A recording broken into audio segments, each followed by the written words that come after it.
ബൈബിളിൽ ഒരു രഹസ്യം അല്ലെങ്കിൽ ഒരു മിസ്റ്ററി എന്ന് പറഞ്ഞാൽ എന്താണെന്ന് 1 കൊരിന്ത്യർ ലേഖനത്തിൻ്റെ 2-ാം അധ്യായത്തിൽ പൗലോസ് അപ്പോസ്തലൻ ഡിഫൈൻ ചെയ്തിട്ടുണ്ട്.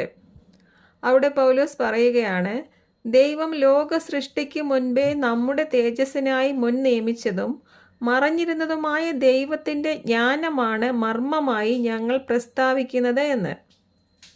അപ്പോൾ എന്താണ് ബൈബിളിൽ ഒരു മർമ്മം അഥവാ രഹസ്യം എന്ന് പറഞ്ഞാൽ? അത് ലോക സൃഷ്ടിക്ക് മുമ്പേ തന്നെ ദൈവത്തിൽ മറഞ്ഞിരുന്ന ദൈവത്തിൻ്റെ ജ്ഞാനമാണ്, അല്ലെങ്കിൽ രഹസ്യവും നിഗൂഢവുമായ ദൈവിക ജ്ഞാനമാണ് ഓരോ മിസ്റ്ററീസും. പൗലോസിന് വെളിപ്പാട് വഴി അറിയിച്ചു കൊടുത്ത യഹൂദനെന്നോ ജാതിയെന്നോ വ്യത്യാസമില്ലാത്ത ക്രിസ്തുവിൻ്റെ ശരീരം എന്ന ഈ സഭ ഒരു മിസ്റ്ററി ആയിരുന്നു. ഈ മിസ്റ്ററിയോടൊപ്പം പൗലോസിന് വേറെയും പല മിസ്റ്ററീസും വെളിപ്പെട്ട് കിട്ടിയിട്ടുണ്ട്.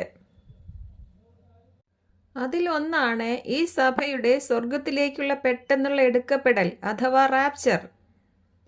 ഇതിനെപ്പറ്റി 1 കൊരിന്ത്യർ ലേഖനത്തിൻ്റെ 15-ാം അധ്യായത്തിലും 1 തെസ്സലോനിക്ക ലേഖനത്തിൻ്റെ 4-ാം അധ്യായത്തിലും പൗലോസ് വിശദമായി തന്നെ പറഞ്ഞിട്ടുണ്ട്.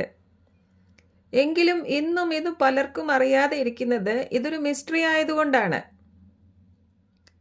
കൃപായുഗ വിശ്വാസികളായ നമ്മുടെ ഈ എടുക്കപ്പെടലിനെ കുറിച്ച് നമ്മളിൽ പലർക്കും അറിയാമെങ്കിലും ഇനിയും ഇക്കാര്യം ശരിയായി മനസ്സിലാക്കാത്തവർക്ക് വേണ്ടി ഇന്നത്തെ ക്ലാസ്സിൽ റാപ്ചർ എന്ന ഈ മിസ്റ്ററിയെക്കുറിച്ചാണ് പറയാൻ പോകുന്നത്. തുടർന്ന് വരുന്ന ക്ലാസ്സുകളിൽ പൗലോസിന് വെളിപ്പെട്ട മറ്റ് മിസ്റ്ററീസിനെ കുറിച്ചും നമ്മൾ പഠിക്കുന്നതാണ്. പൗലോസിന് വെളിപ്പെട്ട ഈ കൃപയുടെ സുവിശേഷത്തോടൊപ്പം പൗലോസിന് വെളിപ്പെട്ട മറ്റൊരു മിസ്റ്ററിയാണ് ഈ സഭയുടെ സ്വർഗത്തിലേക്കുള്ള എടുക്കപ്പെടൽ അഥവാ റാപ്ചർ. അതായത് യഹൂദനെന്നോ ജാതിയെന്നോ വ്യത്യാസമില്ലാതെ കൃപയാൽ ക്രിസ്തുവിലുള്ള വിശ്വാസത്താൽ രക്ഷിക്കപ്പെട്ട എണ്ണിക്കൂടാൻ പറ്റാത്ത ഒരു വലിയ ജനക്കൂട്ടം 7 വർഷത്തെ മഹോപദ്രവ കാലത്തിന് മുൻപായി സ്വർഗത്തിലേക്ക് എടുക്കപ്പെടും എന്ന് പൗലോസിന് ഇത് വെളിപ്പെടുത്തി കൊടുക്കുന്നതിന് മുൻപായി മറ്റാരോടും ദൈവം അറിയിച്ചു കൊടുത്തിട്ടില്ലാത്ത ഒരു രഹസ്യമായിരുന്നു.